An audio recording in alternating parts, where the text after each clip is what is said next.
Chapter 1. Allegra 1. I met Allegra one night in April, 12 years ago.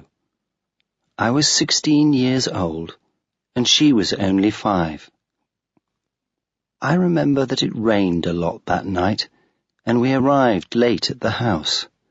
We were driving along a dark road when my mother saw a sign which said, in big letters, Villa Henderson, bed and breakfast. "It's in English," my mother said. She was surprised because we were on holiday in Italy. My father turned right and drove along an old road. When we arrived, we saw a big villa with tall black trees around it. There was a light in one of the windows, and on the wall above the door were the words, Villa Henderson. My father knocked at the door, and a small woman opened it. She was about 60 and wore strange clothes. "Are you English?" my father asked. "Yes, I am," she answered in a quiet voice. "We're looking for rooms for the night. Can we stay here?" "Please, come in." We went into a long, comfortable room. There was a bright fire in the old fireplace, which gave a beautiful, warm light.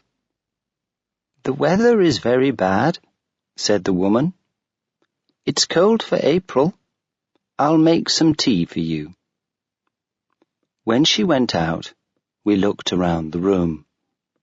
There were lots of English tables and chairs in dark wood, and the walls and floor were of stone. There were 2 big armchairs in front of the fire, and a large black dog was sleeping in one of them. "I like this room," said my mother. "It looks comfortable, but it's beautiful too." Just then, the woman returned with the tea. Behind her came a woman in a long black dress. "My name is Margaret Henderson," said the old woman, "and this is my daughter, Chiara. She has a daughter too, so I'm a grandmother." "My daughter is in bed," smiled Chiara. She was a tall woman, with long, fair hair and blue eyes. She was perhaps about 35. "Have you come far today?" she asked. "Yes," my father replied. "We're very tired." "Your rooms are ready for you. I'll take you up when you've had your tea." So, after tea, we went up some stairs and followed Chiara along a corridor. She stopped at a door and told my parents that it was their room. Then she looked at me. "Your room is round the corner. Come this way, please." We turned right and walked along another corridor. My room was at the end. "Good night, and sleep well," said Chiara with a smile. But I didn't sleep well. I locked the door, and after 5 minutes I was in bed. The house was silent, but I could hear the rain on the window and the strong wind in the trees outside. I slept a little, woke up, then slept again. And then I woke up suddenly. The window shutters were making a loud noise against the wall. I could see that the window was open because the long white curtains were moving in the wind. I got up and closed both the shutters and the window. Now the room was very dark, so I walked with my hands out in front of me to try and find the light on the table by the bed. My left hand touched the table, and then something took hold of my right arm. It was a cold little hand. The hair on my neck stood up, and my legs began to shake. "Who is it?" I cried. At the same time, I found the light on the table and turned it on. A little girl in a long white nightdress stood in front of me near the bed. She was looking at me with big eyes, as blue as an Italian sky in summer. Her blonde hair was as bright as sunlight round her pale face. What a beautiful child, I thought. "Hello, my name's Allegra," she said. Her voice was soft and sweet, and she spoke English beautifully, but she couldn't say the letter R. "Did you come in through the window?" I asked. But she answered me with a question. "What's your name?" "Adrian." "I'm 5 years and 3 months old," she said. "How old are you?" 16. "How did you get in here?" "Don't be angry with me, Adrian," she said. "I'm not angry with you. Don't cry. Tell me your name again." "Allegra. It means happy in Italian." "What are you doing here, Allegra? What do you want?" "Will you take me to my mamma?" she asked suddenly. I looked at her in surprise. "But you know where your mother is," I said. "Yes, but she's a long way from here." "No, she isn't, Allegra. She's in this house." "I want to see Mamma. Will you take me, please?" "No, Allegra. She'll be angry with you because you aren't in bed." "Oh, no. Mamma was never angry with me," she said with a little smile. "But sometimes Papa was angry, and I was afraid of him." For a while, I didn't speak, and I just looked at her. Why did she say was and not is when she spoke about her parents? She was a very strange little girl. "You must go back to bed now, Allegra," I said. "I'm not going to take you to your mother." She looked at me, and now her blue eyes were sad. "Will you take me to Mamma tomorrow, then?" "Yes." "Oh, thank you," she cried happily. "Now where is your room?" "It's next to this one." "Okay, let's go." And I took her hand, her cold little hand. Just then the window opened again, and the wind and rain came in. I went to the window to close it, but the curtains flew up in my face, and I couldn't see anything. I closed the window, and when I turned round, Allegra wasn't there. For a minute, I just stood still. Then I unlocked my door and went along the corridor. There was a door on the left. I opened it slowly. The room was dark, but I could see that it was a child's room. Somebody was sleeping in a bed near the window. Good, I thought. She's in bed now. And I closed the door. Next morning, after breakfast, we went into the garden. There were beautiful hills and woods around it. I walked round to the back of the house because I wanted to look at the windows of my room and Allegra's room. There was a big tree between them, near the wall of the house. Perhaps she got out of her window onto the tree, and then got in through my window, I thought. But it looked a difficult and dangerous thing to do. Possible for an adult, perhaps, but not for a girl of 5. When I went back to the front garden, Allegra's mother was there. She was talking to my parents. "Did your shutters open last night?" she asked. "I heard a noise." "No," replied my mother, "but we heard a noise too." "It was the shutters in my room," I said. "Oh, I'm sorry," said Chiara. "Those shutters are very old, but I hope you slept well after you closed them." Shall I tell her? I thought. Then I said with a smile, "Yes, I slept well, thank you, but only after your daughter's visit." "Allegra?" Chiara was very surprised. "Yes. She came to my room in the middle of the night." "Did she? Well, I know she sometimes walks in her sleep, but—" I began, and I stopped. Again I thought, shall I tell her? But I decided not to say that the door was locked. I knew they wouldn't believe me, and I thought that they would laugh at me. So I just said that Allegra was a beautiful child.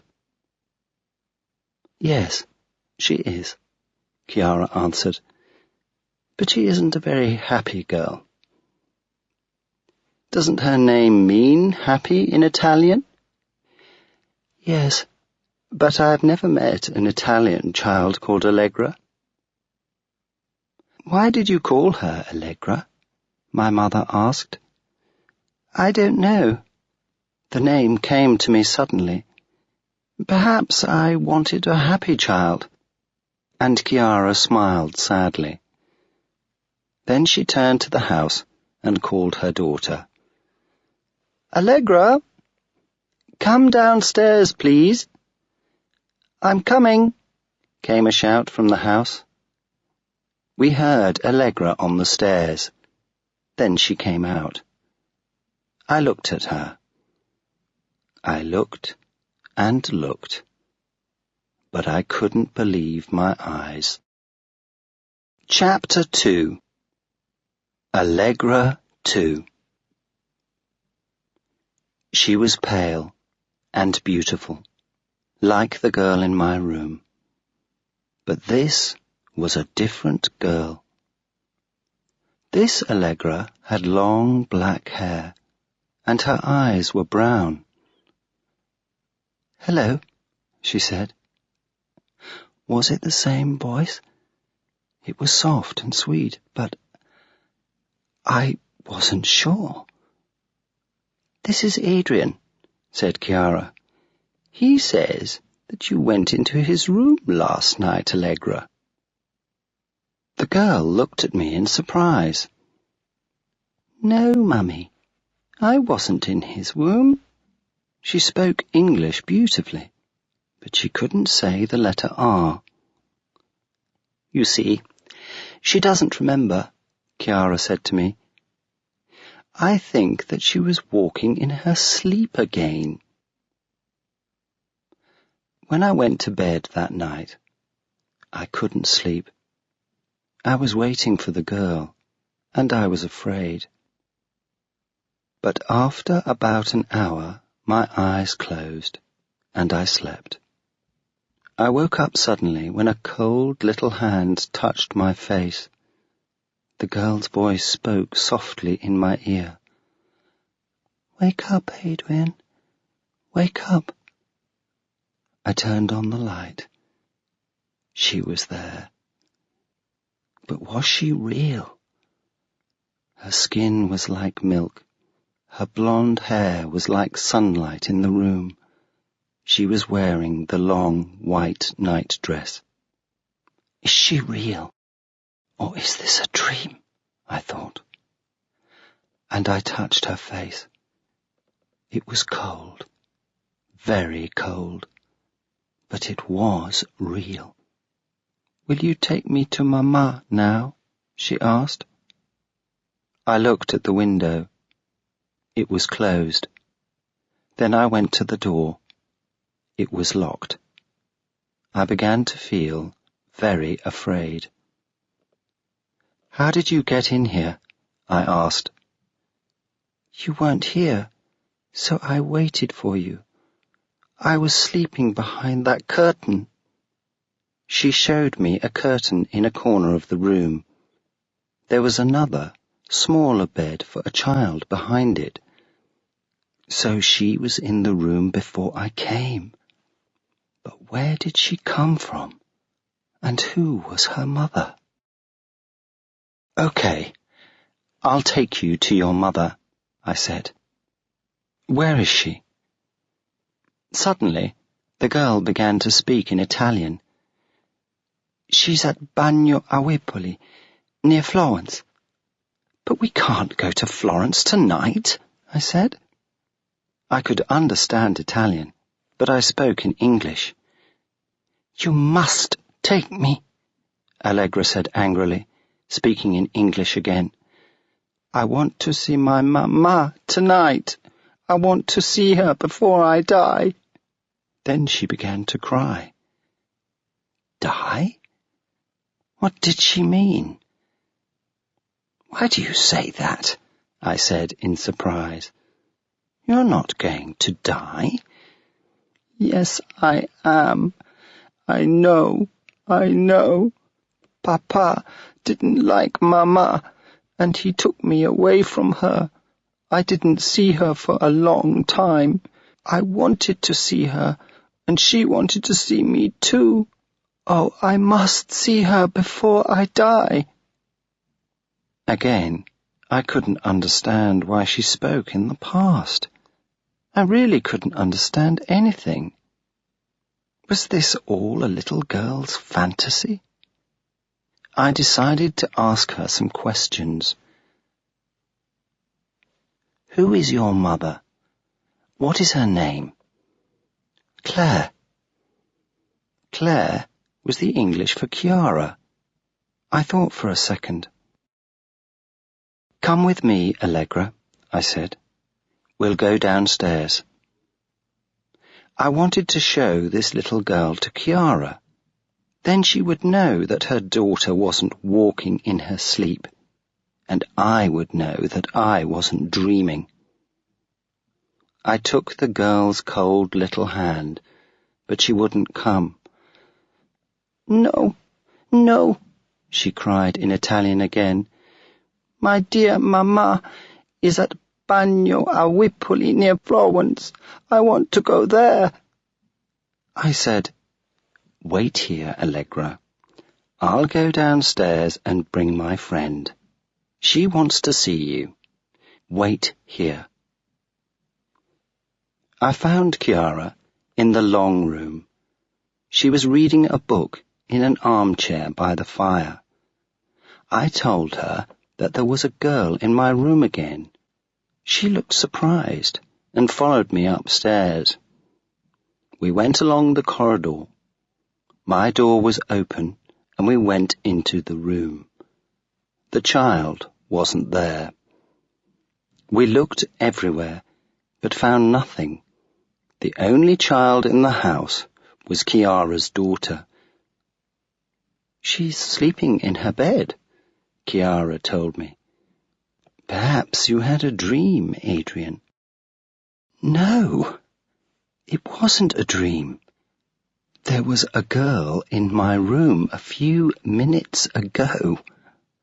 I saw her and talked to her.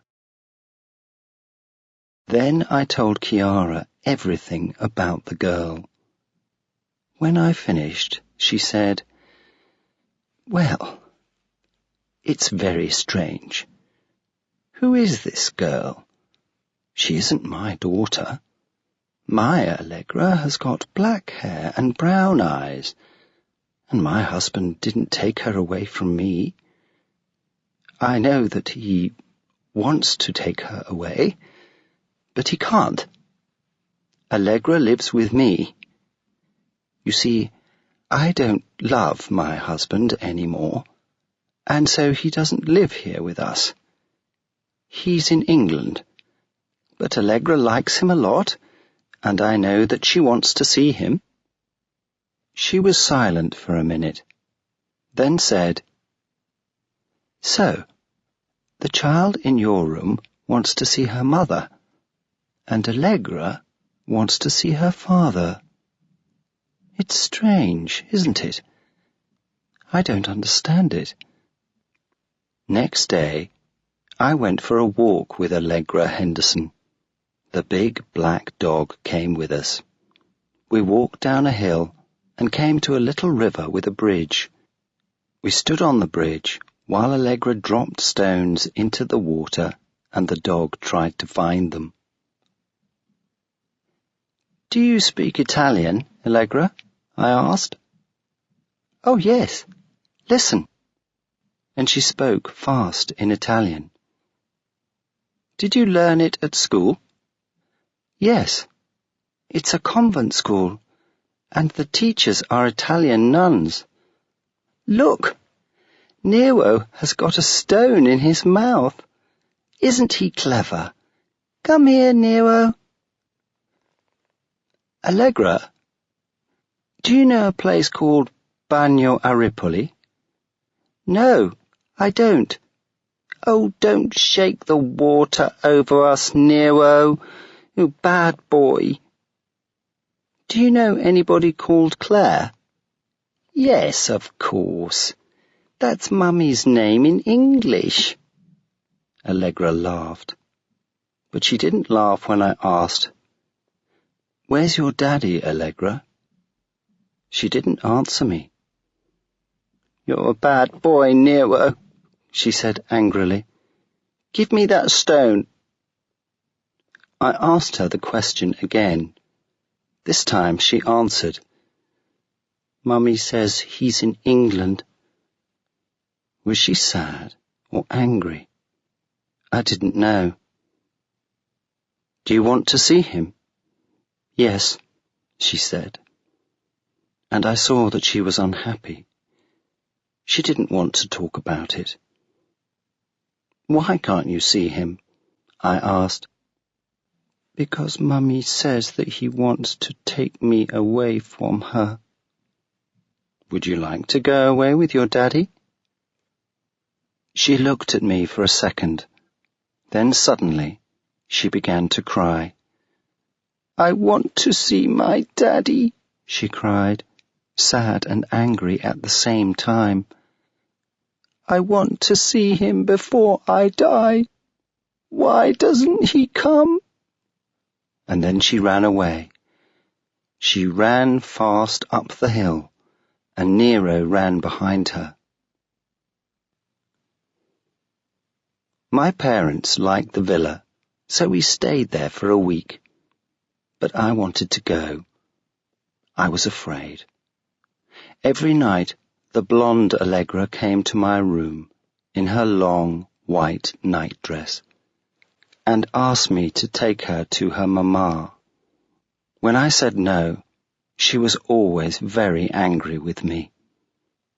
And every day I talked and played with the dark-haired Allegra, Chiara's daughter.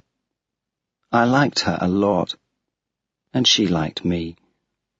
We were good friends. But she was like two different people. Sometimes she spoke to me angrily, like the other Allegra in the night.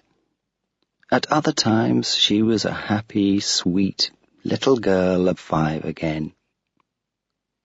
I often asked her why she thought that she was going to die. She always answered with the same words, "I know, I know."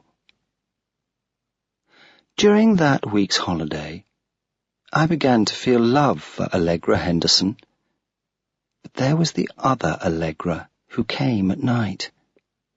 Who was she?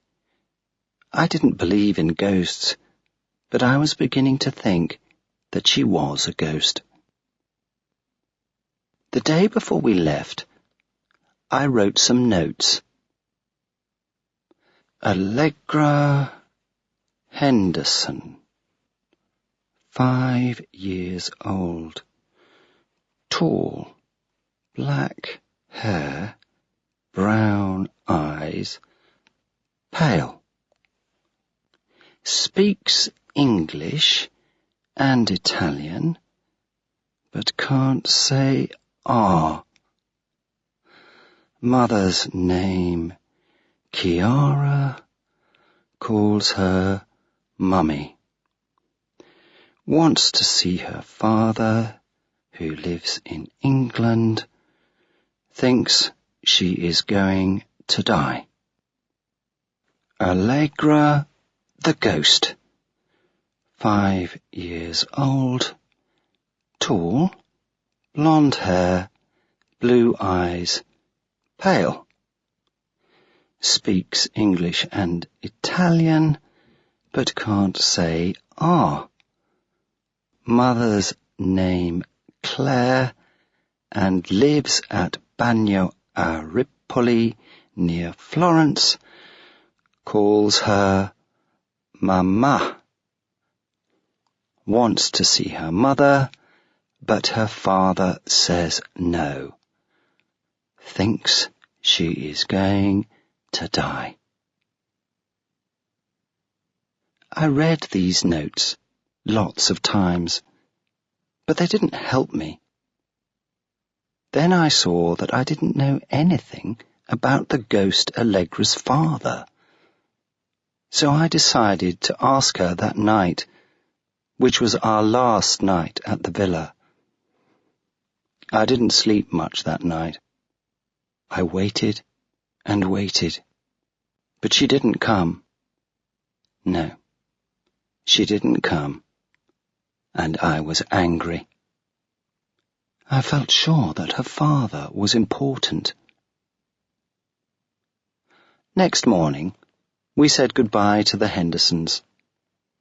When I said goodbye to Allegra, I felt sad. She was sad too, and she gave me a kiss. I hope that one day you will see your daddy, I said to her. Then you'll be happy. Oh no, she answered in a strange voice. Papa is dead now. He was a famous lord, and he took me away from my mamma, but he's dead now. We were all very surprised. What are you saying, Allegra? Chiara said. Your father isn't a lord, and he isn't dead. What a strange fantasy. But Allegra only smiled, a sad smile. And that was the last time I saw her. Chapter 3. Allegra 3. In England, I went back to school and my studies, but I didn't forget Allegra. I wrote letters to her and sent some small presents. She didn't answer my letters, but I said to myself, well, she's only 5. Perhaps she can't write letters yet. Then, a year after our holiday in Italy, a letter arrived from Margaret Henderson. First, she thanked me for my letters and presents. Then she wrote, I'm sorry that we didn't write to you, but it has been a very bad year for us. It is difficult for me to write now, but today is April the 21st, and I want to tell you that something terrible happened on the same day last year. Chiara and I are still very sad, and Chiara has been ill She doesn't eat much, and she doesn't want to speak to anybody. Now I'll tell you why. A week after your holiday, our little Allegra got a fever. A few days later, the fever was worse, and we called the doctor. He said that he wasn't sure what the fever was. Perhaps she drank some bad water or ate food that was bad, he told us. He gave her some medicine, and she was better. But then the fever returned very quickly. We couldn't find the doctor, and when he arrived, it was too late. Our dear little Allegra died on April the 21st, a year ago. Oh, it's like a terrible dream. Our darling child was only 5 years and 3 months old. Now she has gone, and she will never come back to us. When I read this, I was shocked. Allegra dead. I felt very sad, and I began to cry. For a long time, I just couldn't believe it. I remembered her face, her voice, and her child's talk. I remembered our games and our conversations. Allegra came back to me like a ghost, and I was very unhappy. When I was 18, I went to university to study Italian, but I often remembered Allegra and that strange week at the Villa Henderson. How could I forget it? And I often thought about Allegra's strange words. I want to see my daddy before I die. How did she know that she was going to die? And then there was the ghost Allegra in my room, saying, I want to see my mama before I die. What did it all mean? I wanted to find the answer to this mystery. But how? In spring, I went to Italy for my studies, and I stayed in Florence with an Italian family. They had a little daughter. When they told me her name, I couldn't believe my ears. We wanted a different name, the mother told me. A name that you don't often find in Italy. Allegra came to me suddenly. It's a beautiful name, and we hoped that she would be a happy child. But she isn't happy. She's a strange girl. I looked at the child. She was tall. Her face was pale and beautiful. She had long brown hair and brown eyes. How old is she? I asked. She's 5. 5? Are you sure? I mean, is she? I said, stupidly. Yes, 5. The mother looked at me strangely. Can I ask you when she was 5? I mean, when is her birthday? The mother looked surprised. In January. Why? But please, tell me the exact day. You see, I'd like to buy her a present next year.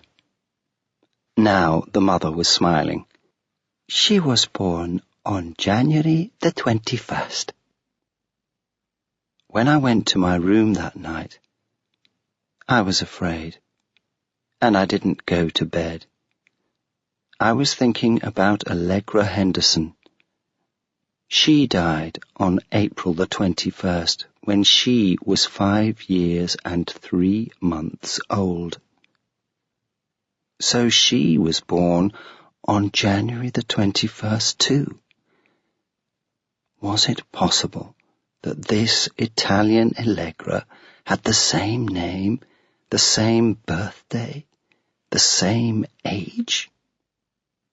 I couldn't sleep, so I tried to read a book about some English poets in Italy, but I couldn't.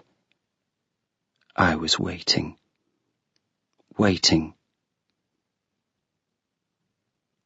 She came at midnight.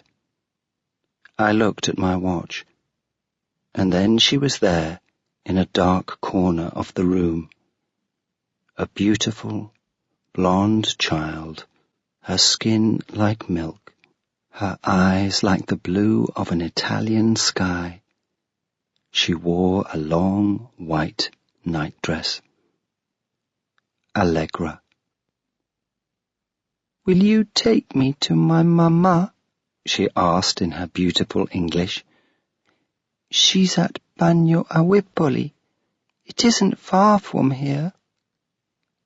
I was very afraid now, and I shouted, "Go away!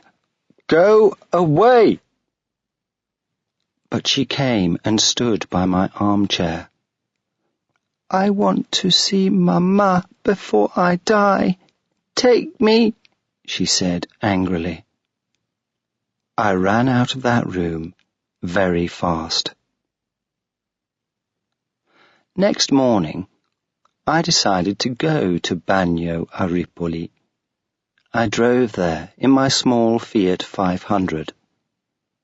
There were only a few houses and a small church called Santa Maria dell'Antella.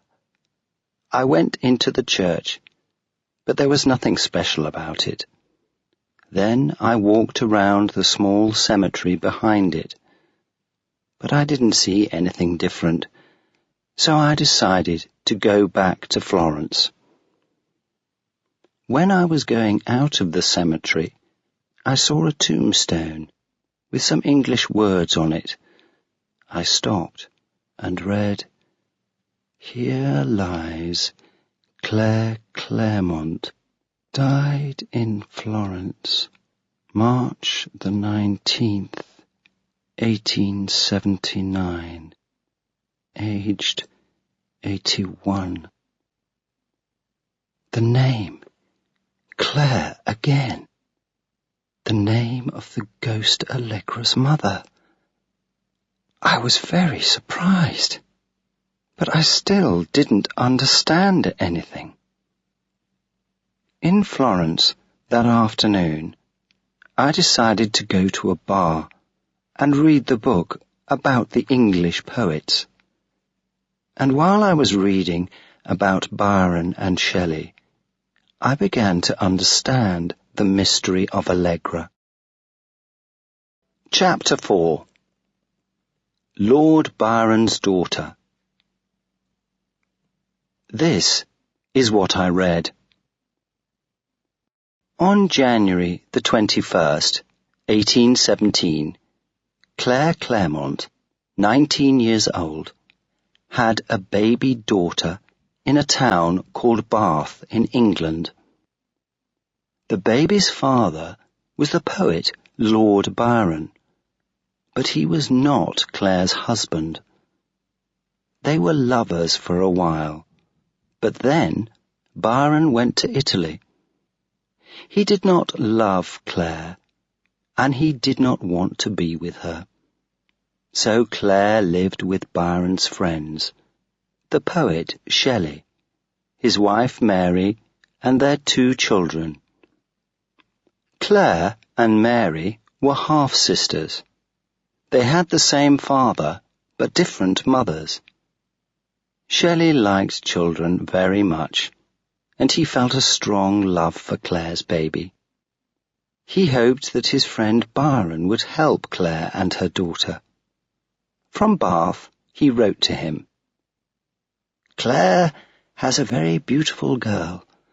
Her hair is fair, and her eyes are blue. Claire calls her Alba." Byron wanted to see his baby daughter, and he asked Shelley to bring her to Italy. Shelley wanted to live in Italy too, so he and his family, and Claire and her baby, all travelled there. The baby was a year old, and now she was called Allegra, because Byron liked the name.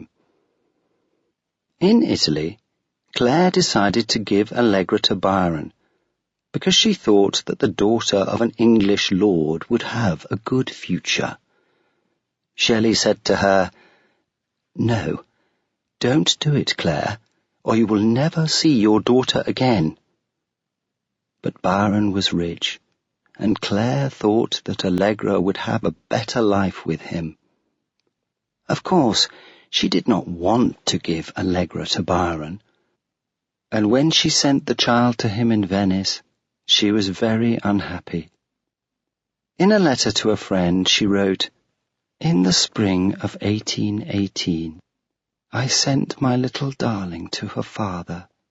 She was the only thing that I loved in the world." It was a terrible mistake.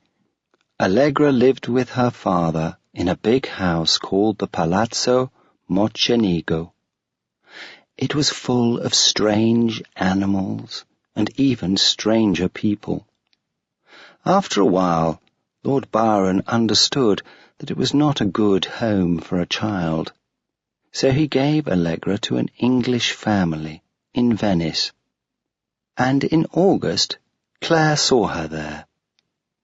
Then Byron said that Claire and her baby and Shelley's family could stay at his villa near a town called Este. For 2 months, Claire was happy there with Allegra. But Byron also said that she must bring Allegra to him in Venice in the autumn. So in October, Allegra went back to her father, and Claire never saw her again. Allegra stayed in Venice for 8 months with different families. Then Byron took her to the city of Bologna. He wrote to Shelley, "She is like me. She has white skin. Her voice is soft. And she can't say the letter R." For many months, he sent no news to Claire about her daughter. Then she heard that Allegra was with her father in a town called Ravenna. She wrote to him, "I want to see my daughter, please." But he said no. Claire wrote a lot of letters like this to Byron, but he did not answer them. She was very unhappy. When Allegra was 4 years old, Byron sent her to a convent school near Ravenna. The nuns were kind and loved her very much, but the convent was strange to her.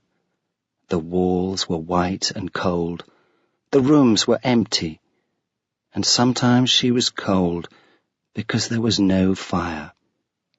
Every day she did the same things at the same time. This quiet life was very different from her life with Byron. Claire was now very angry. She did not like convent schools, and she was sure that Allegra was always cold and lonely. She wrote an angry letter to Byron. "My child must be with one of her parents," she said. He did not answer the letter. He thought that the convent was good for Allegra, and he told the nuns that Claire must never visit the child. They must lock the doors to stop her.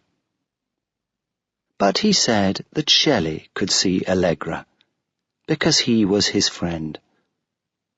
So one day Shelley went to visit Allegra at the convent, he wrote in his diary, "She is tall and pale, but her eyes are very blue, and she has a lot of blonde hair. She is beautiful and very different from the other children. I ran and played with her in the garden. She is very light and fast. I gave her some sweets, and I asked her, 'What shall I say to your mamma?' She answered in Italian, 'Tell her to send me a kiss and a beautiful dress.' Then I asked her, 'What shall I say to your papa?' And she answered, 'Tell him to visit me, and to bring Mamma with him.' But Papa did not visit her, and Mamma did not come. On June the 6th, 1821, Claire dreamt that Allegra was ill. She thought that her daughter was going to die, and she would never see her again. 'Take her away from the convent,' she wrote to Byron, but he said no. Of course, Claire wanted to go to the convent and take Allegra away, but this was very difficult. Byron was a rich and famous lord, and the people in the convent did what he wanted. They locked the doors. And then Allegra got a fever. The doctor came and gave her some medicine. For a while she was better, and the nuns hoped that she would live. But she died on April the 21st, 1822. She was 5 years and 3 months old. Shelley was afraid to tell Claire that Allegra was dead. He thought that she would try to kill herself. But one evening, Shelley, Mary, and some friends were talking about Allegra when Claire came into the room. At once, everybody stopped talking, and she knew. "Allegra's dead, isn't she?" she said. So Shelley told her the sad story. She was very unhappy and wanted to die. Shelley was also unhappy. He loved Allegra like a daughter, and he could not forget her. 2 weeks after Allegra died, he was with one of his friends on the balcony of a house by the sea. Suddenly, he saw a child with long, fair hair and very blue eyes. She was coming out of the sea, and she was smiling at him.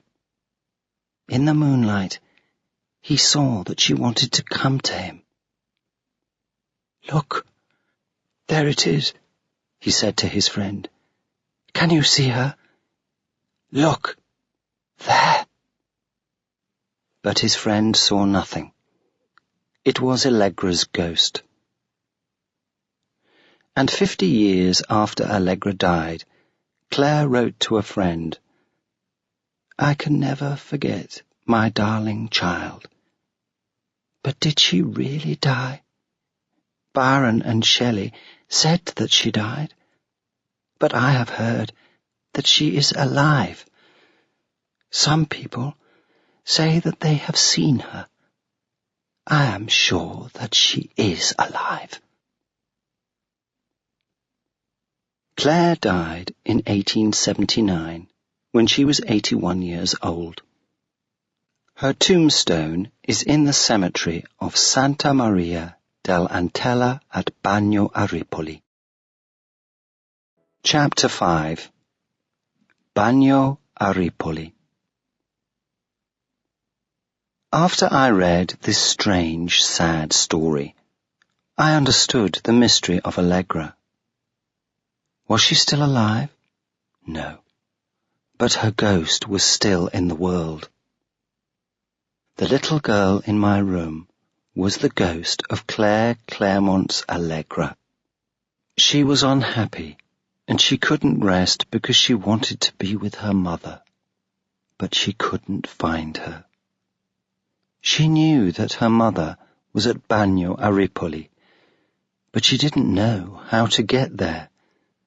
So her unhappy ghost lived and waited in the body of Allegra Henderson, Chiara's daughter. At night, it left Allegra's body and came to my room for help.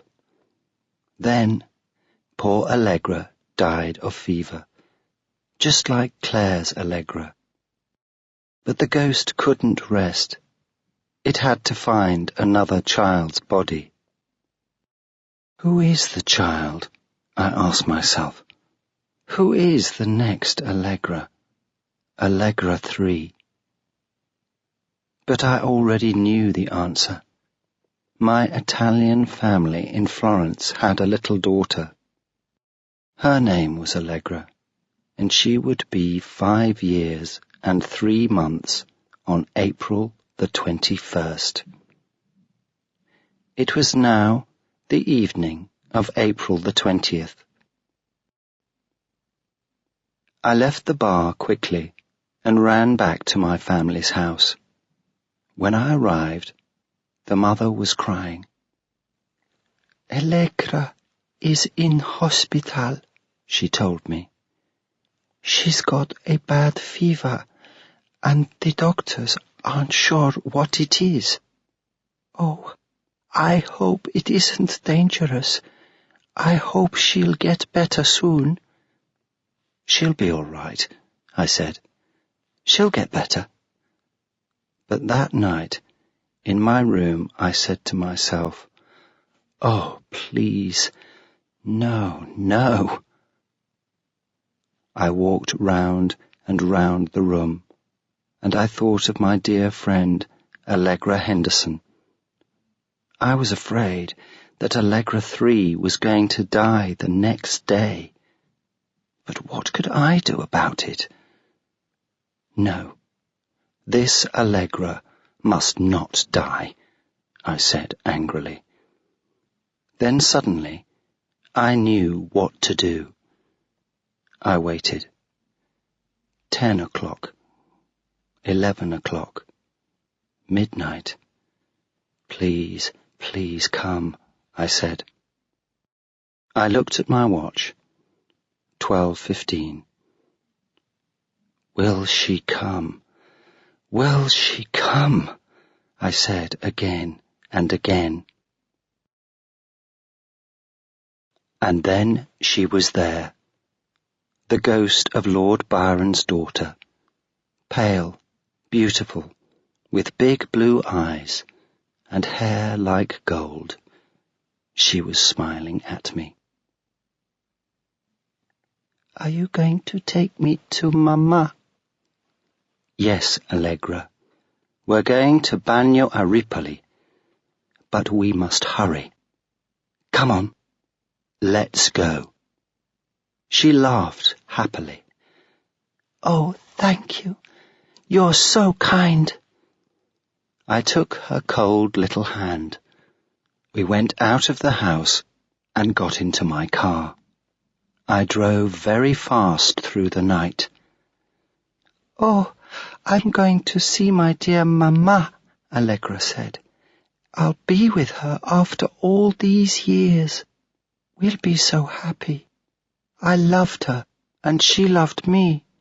But Papa took me away from her, and he sent me to a convent school.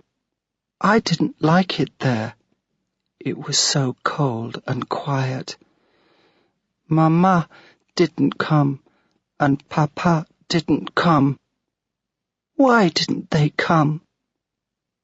But then she laughed and began to sing an Italian song. When we arrived at Bagno a Ripoli, she jumped out of the car and looked around. Where is Mamma? She cried. Follow me, I said. We went into the cemetery, and I took her to Claire Claremont's tombstone. She's here, I said. your mamma is here. Allegra read the name on the tombstone. Mamma, she called. Are you here? It's me, Allegra. I'm here.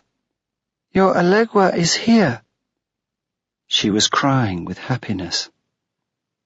I was happy too, but I was also afraid. The cemetery was dark and silent. There was a soft wind in the trees, and in front of my eyes was this little child's ghost in a white nightdress, calling for its dead mother. Yes, I hear you, Mamma, Allegra cried. I'm coming. I'm coming. And very slowly the ghost of Allegra began to disappear, and her voice was slowly going away. Wait for me, Mamma. I'm coming. I'm coming. And then the ghost wasn't there. Allegra was with her mother at last.